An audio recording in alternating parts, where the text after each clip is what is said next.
Breaking news, reporting from Home of English International News, tragedy struck the Cogsworthy Express, a train from London to Edinburgh, leaving behind a lifeless woman. This case is yet to revolutionize your thought, making you think twice before coming to conclusions. A suitor has poisoned Heiress of inestimable VarnStapple metal and minerals simply because he got rejected.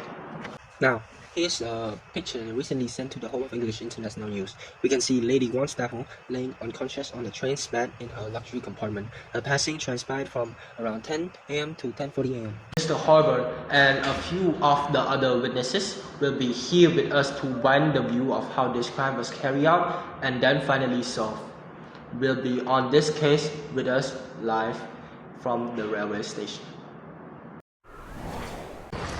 So, Mr. Holborn, if you don't mind me asking, how did Lady VarnStapple die? It was a work of a clockwork genius myself. I would say myself. Her earrings were embedded with clockwork mechanisms by Jarvis Lexingthorpe himself, which allowed it to inject a poisonous fluid into her body at a specific time. And who is this Sir Jarvis you're talking about? He's the young lady's suitor, the one that got rejected, based on the reports.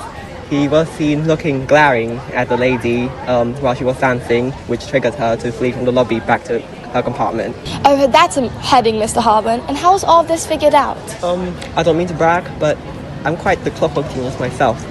And I believe that there was some sort of time sorcery that was used upon her. The concierge found Lexingthorpe in his compartment as a master of disguise.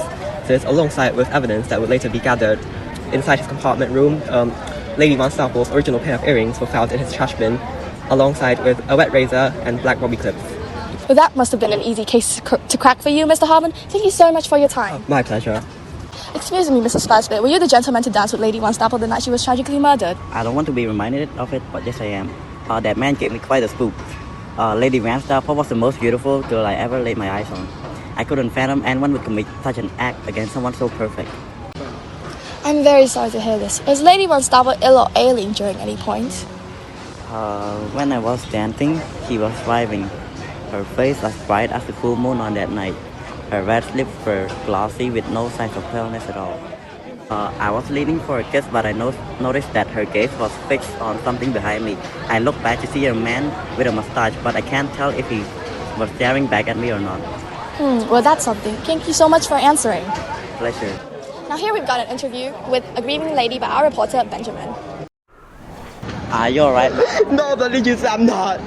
Calm down for a bit, will you? So sorry for asking, sir, but may I know what she stressed about that is causing her such anxiousness? Well, the lady was adored by all, being the maid of the mistress. That little rascal! He made me good. His traits made me good, but his personality were not. If I'd known he wanted the same trait as me, he wouldn't have even lived. I'm so sorry. I'm sorry for your loss, madam. Thank you for your time. Thank you for joining us for this news update. We'll be back with more stories after the break.